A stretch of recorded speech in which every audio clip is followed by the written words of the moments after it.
오늘 말씀은 복음을 위해서 얼마나 바울이 유연하게 대처하고 행동했는지 하는 내용입니다.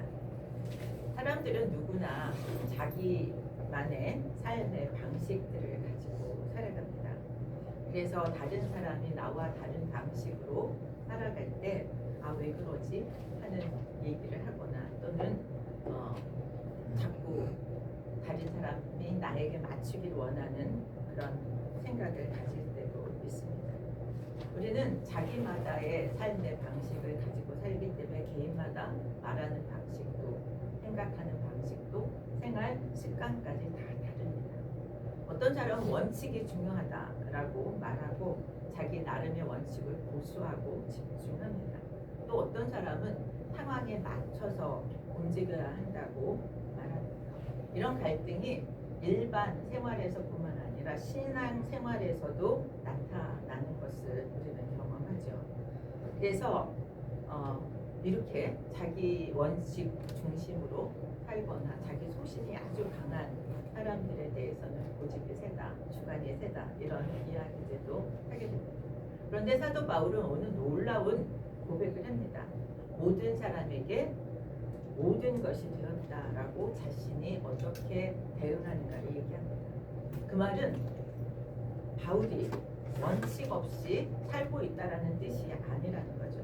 진리를 버리거나 내지는 소홀히 여겨서 그냥 그때그때 아무렇게나 대응하고 살았다는 말이 아닙니다. 복음을 위해서 자신의 자존심이나 자신의 고집과 자신에게 익숙한 것들을 내려놓았다는 말인 줄 압니다.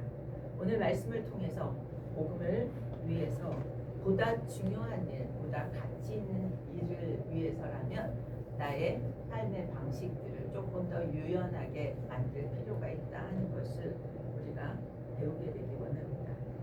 이 배경을 보면 고린도전서 9장 10장에서의 내용은 우상에게 바쳐진 재물의 문제를 다루고 있습니다. 당시 고린도에는 로마 신화에 나오는 비너스 신전이 있습니다. PPT 한 장만 넘겨주시면 이렇게 신전, 그러니까 아프로디테 신전이라고 하는데 로마 말로는 그 로마 신화에 나오는 비너스 여신을 위한 신전입니다. 그래서 이곳에서 많은 사람들이 제사를 드렸습니다. 제사를 드릴 때 그냥 드리는 게 아니라 제물을 그렇게 드리면서 제사를 드리죠. 제물로 쓰였던 고기가 시장으로 유통되어서 팔려집니다.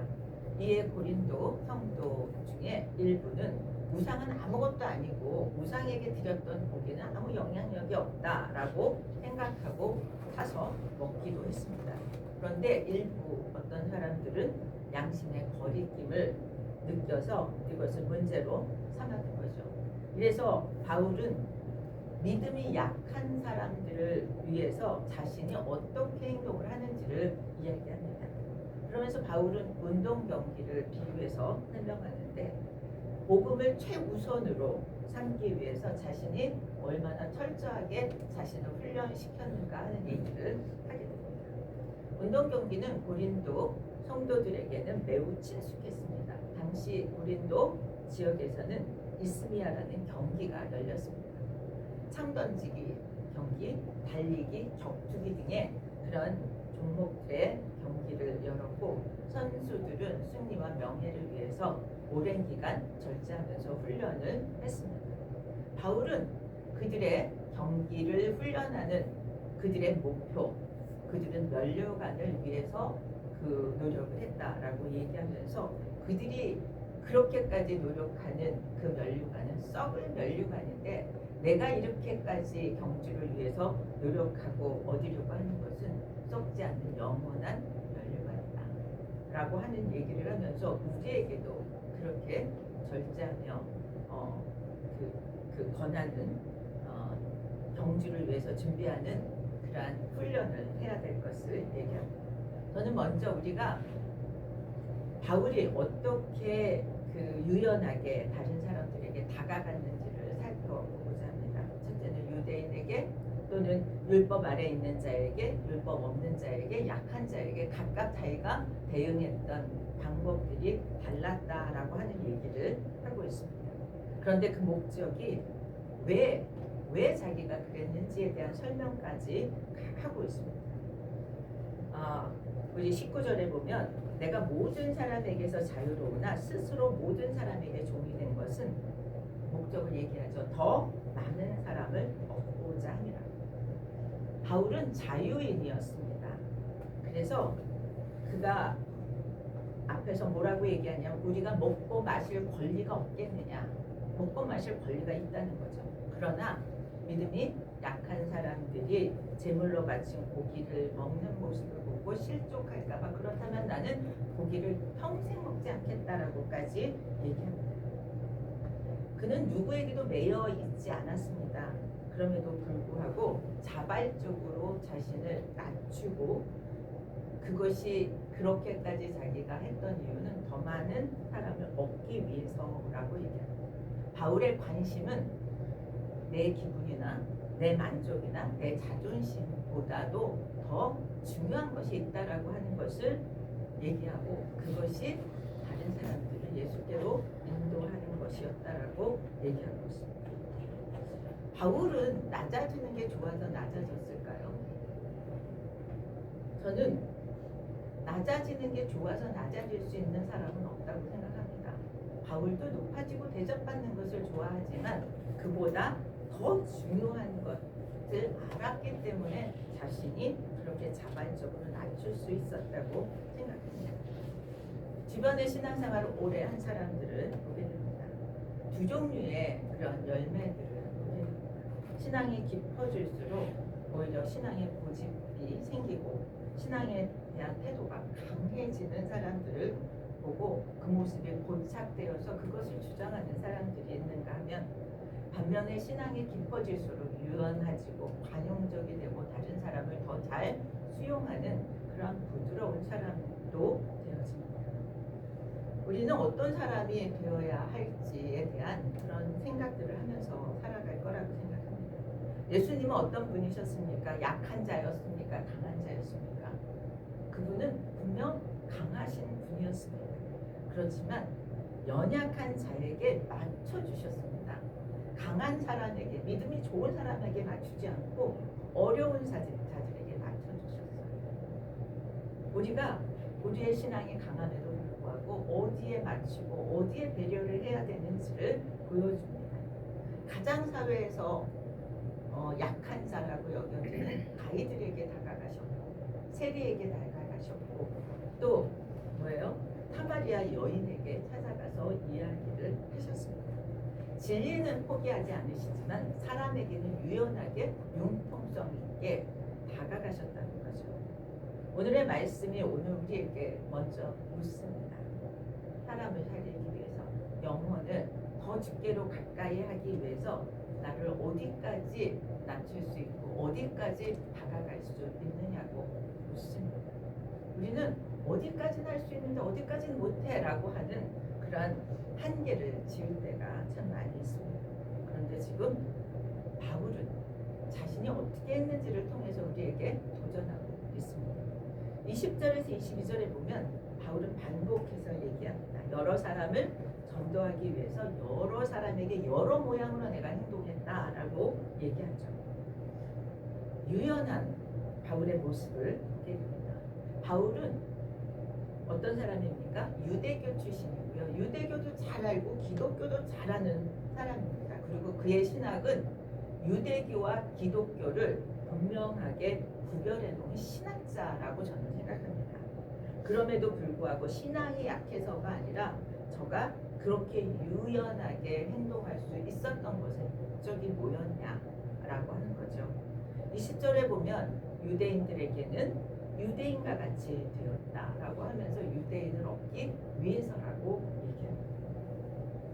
유대인처럼 모세의 율법을 지켜서는 구원을 얻을 수 없다라고 하는 것을 알았어요. 단지 그들이 구원을 얻기 위해서는 예수 그리스도의 십자가의 대속의 은혜를 믿어야만 구원을 얻는다는 복음의 진리를 확실하게 알고 그것이 신학화했던 사람이 사도 바울입니다. 그럼에도 불구하고 그는 유대인처럼 되었다고 말합니다. 분명히 그 사도 바울의 부르심은 이방인에게 있었습니다. 이방인의 사도로 부름을 받았지만 그는 뭐예요? 자기 동족인 유대인들을 구하기 위해서 부단히 노력합니다. 그래서 전도 여행을 갈 때마다 그 지방에 갈 때마다 제일 먼저 가는 것이 유대인들의 회당을 찾아가서 유대인들에게 복음을 전했습니다. 분명히 율법에 대해서는 자유로웠지만 유대인에게 자신도 율법을 지키는 사람이라고 하는 것을 인식시켜 주었다는 거죠. 왜? 그들과 친해지고 그들과 동질감을 느껴서 그들이 자신이 하는 복음을 들을 수 있게 해주기 위해서였습니다. 우리가 누군가에게 복음을 나누고 내가 하는 말이 그에게 영향력을 갖기 위해서는 그와 친밀해지는 어떤 접촉점을 찾는 노력이 바울에게서 우리가 배울 수 있고 적용해야 하는 부분이라고 생각합니다. 20절에 또 얘기합니다. 율법 아래 있는 자들에게 내가 율법 아래 있지 아니하나 율법 아래 있는 자 같이 된 것은 율법 아래 있는 자들을 얻고자 합니다. 바울의 목적은 사람을 얻는 데 있습니다. 유대인을 얻고 율법의 아래 있는 사람들을 얻고자 함이라고 얘기해요. 바울은 이방인의 할례에 찬성했습니까? 반대했습니까?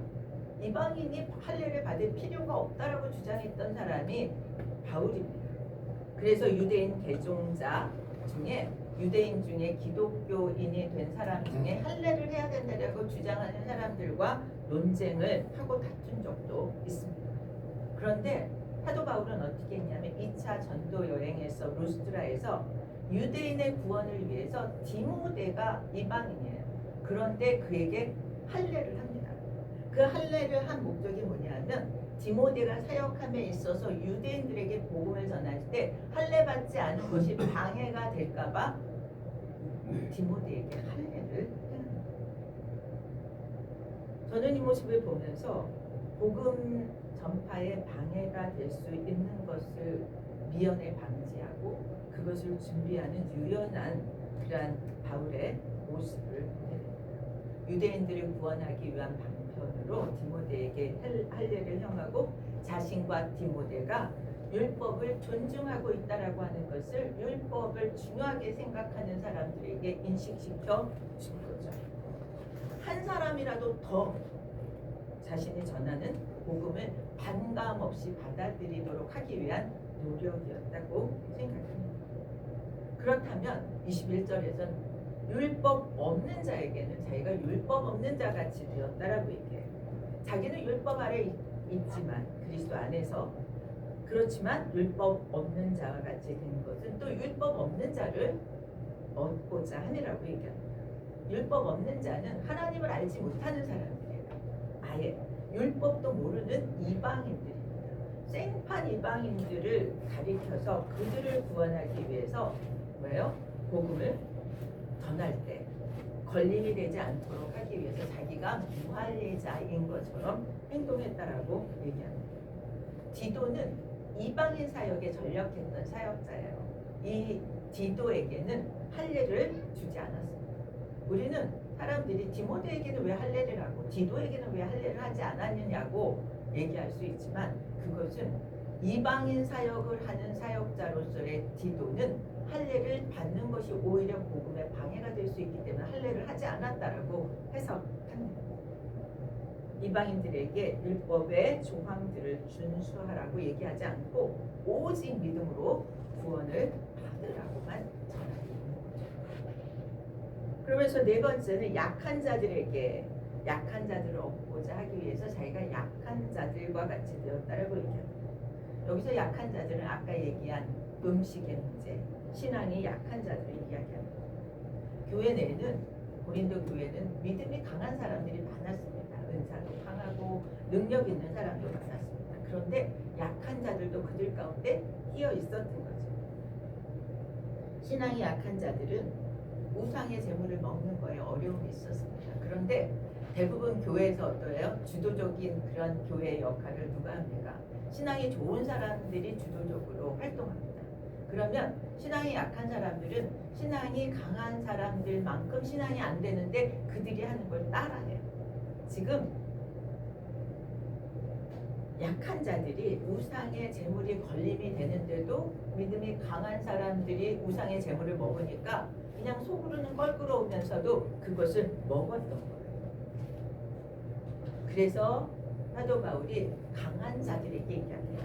너희의 자유함이 약한 자들에게 거치는 것이 되지 않도록 해라. 배려를 하라는 거예요. 강한 자들이 약한 자들. 이것은 굉장히 중요한 주제입니다. 오늘날에도 교회는 선교단체와 다릅니다. 선교단체는 강한 사람 위주로 끌고 갈 수 있어요. 그런데 교회는 연약한 사람들이 끝까지 같이 갈 수 있도록 배려해야 합니다. 그것이 해야 되는 일이 믿음이 강한 자들이 해야 된다는 얘기를 하고 있습니다. 그러면서 22절 끝에 뭐라고 얘기합니까? 아무쪼록 몇 사람이라도 구원하고자 하는. 사도 바울이 이렇게 여러 사람에게 여러 모습으로 행동했던 이유는 단 하나였습니다. 오직 하나, 영혼을 구원하는 것이었습니다. 바울의 유연함은 타협이나 그런 것이 아닙니다. 그것은 사명이에요. 한 영혼을 구하기 위한 사명으로 이렇게도 행하고 저렇게도 행하는 것입니다. 너무 믿음의 원칙을 주장해서 사람을 잃어버릴 수도 있습니다. 반대로 너무 유연한 나머지 복음을 훼손할 수도 있습니다. 둘 다 위험한 거죠. 사도 바울은 이 균형을 잘 잡도록 그렇게 모범을 보여줬다고 생각합니다. 이것은 우리는 지금 오늘날에 성령의 분별력을 힘입어야 하고 성령의 인도를 받아야 할 줄 믿습니다. 진리는 붙들 태도는 부드러운 그러한 태도를 가질 때 우리는 몇 사람이라도 한 사람이라도 구원하고자 하는 그 뜻을 이루어 갈 수 있을 거라고 생각합니다. 예수님은 어떠셨습니까? 죄에 대해서는 아주 무섭게 분명한 태도를 보였지만 죄인들에 대해서는 끝까지 포기하지 않고 저들을 품고 돌아오도록 그렇게 애쓰셨습니다. 바울은 그렇게 하면서 자신에 대해서 어떠했는가를 24절부터 이야기합니다. 운동 선수 이야기를 하면서 경기하는 자는 분명한 목표를 가진다라고 하는 것이에요. 이기는 길을 다투는 자마다 모든 일에 절제한다. 훈련의 시작은 절제로부터 시작되어진다고 생각합니다. 훈련은 절제하지 않고는 이루어지지 않습니다.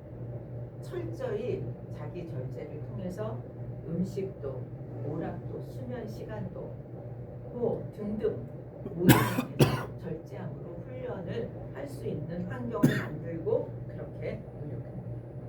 고대 그리스 경기에서는 통상 그 훈련 집중하는 시간이 약 10개월 정도 그렇게 고된 훈련을 했다고 합니다. 우리 사도 바울은 우리가 신앙의 경주자라고 얘기합니다.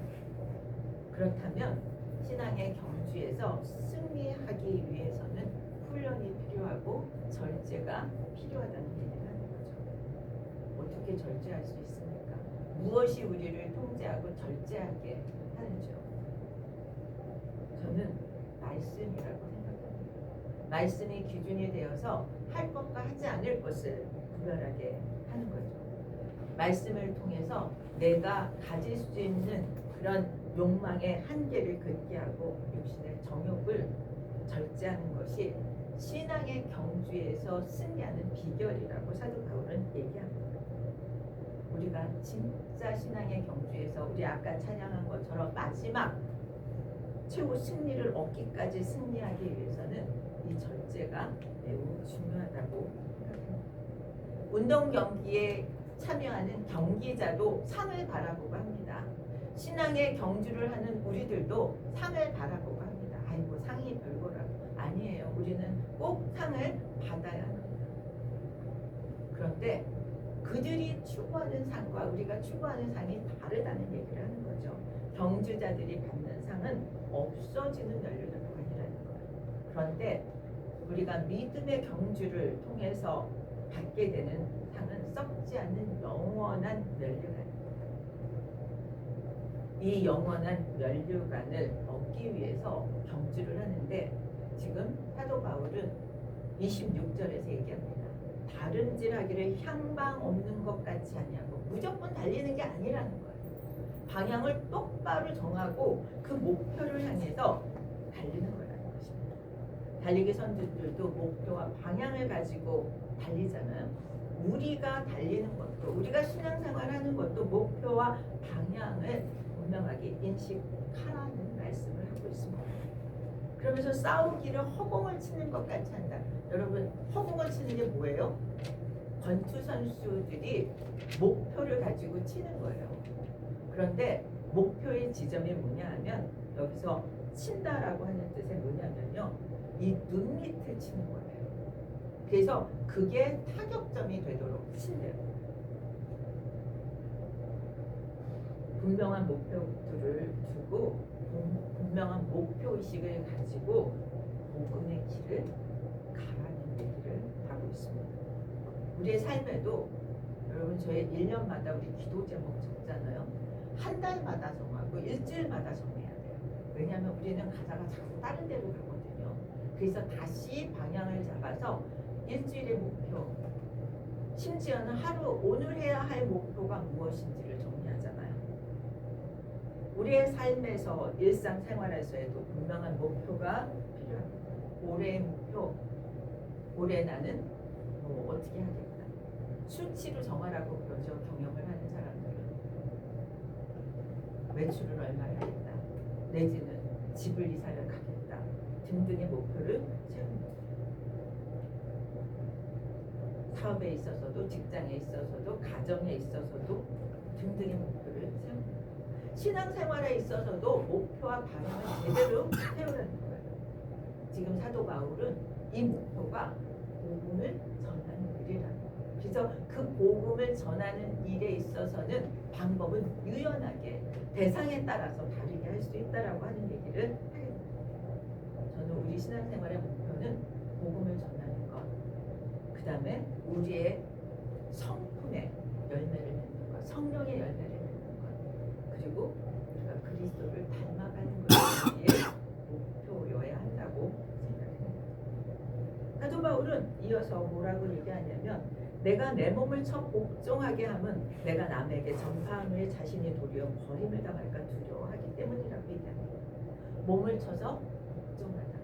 여기 사도 바울의 그런 싸움의 상대가 누구라는 거예요? 사도 바울의 싸움의 대상이 누굽니까?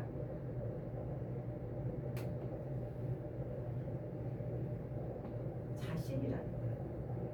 자신의 몸을 쳐서 왜냐하면 우리는 잘 안 되거든요. 올바른 경주, 영원한 면류관을 얻기 위한 경주를 하기 위해서 몸을 쳐서 복종하라고 말했어요. 목표점은 아까 얘기한 대로 치다의 목표점은 뭐예요? 권투 선수가 상대방의 눈빛을 치는 거예요. 바울이 때리는 대상이 자기 자신이에요. 그 이유는 뭐예요? 애쓰고 공적이 없어질까봐 라고 얘기해요. 구원을 못 받을까가 아닙니다. 구원은 받아요. 그런데 애쓰고 하나님의 일을 참여하고 복음을 전했는데 그 상을 받아야 되고 면류관을 받아야 되는데 그것을 놓쳐버릴까봐 그렇게 몸을 쳐서 복종시킨다라고 얘기합니다. 우리가 신앙의 경주를 승리하기 위해서 자기를 싸움의 상대로 여길 수 있어야 하고, 내가 하나님이 세운 기준에 합당하게 그것을 해나가는 데 있어서 안 되는 부분들을 싸워 이길 수 있기를 축복합니다. 진정 그리스도인은 우리가 원하는 대로만, 우리의 감정대로만 살 수 없다는 거죠. 사도 바울이 자신을 쳐서 복종시킨다는 것은 때로는 참아야 되고, 때로는 양보해야 되고, 때로는 내 자유를 포기해야 하는 것을 이야기한다고 생각합니다. 그것이 복음을 위해서라고 하는 거죠. 복음이 방해받지 않도록 내가 참고 내가 양보하고 내 자유를 내려놓는다. 그렇게 유연하게 움직이라고 우리에게 말씀을 정리하겠습니다. 바울은 한 사람에게라도 더 진리를 전하기 위해서 자신의 자유보다 불편함을 선택하고 자신을 절제하고 자신의 몸과 마음을 단련했다고 얘기합니다. 다른 사람을 위해서, 다른 사람의 그 영혼을 위해서 내 자유를 절제할 수 있는 우리들이 되기를 축원드립니다. 우리의 편안함을 계속해서 고집한다면 복음은 우리의 삶에서 능력 있게 전해질 수 없다는 거죠. 우리 자신을 주님이 원하시는 대로 그렇게 복종시키면 우리를 통해서 복음이 증거되어지고 전파되어질 줄 믿습니다. 오늘 우리에게 더 많은 자유를 누리고자 하는 것을 내려놓고 복음을 위해서라면 바울처럼 자유를 주님께 이양할 수 있는 그런 믿음으로 오늘부터 나아갈 수 있기를 예수 그리스도 이름으로 축원드립니다.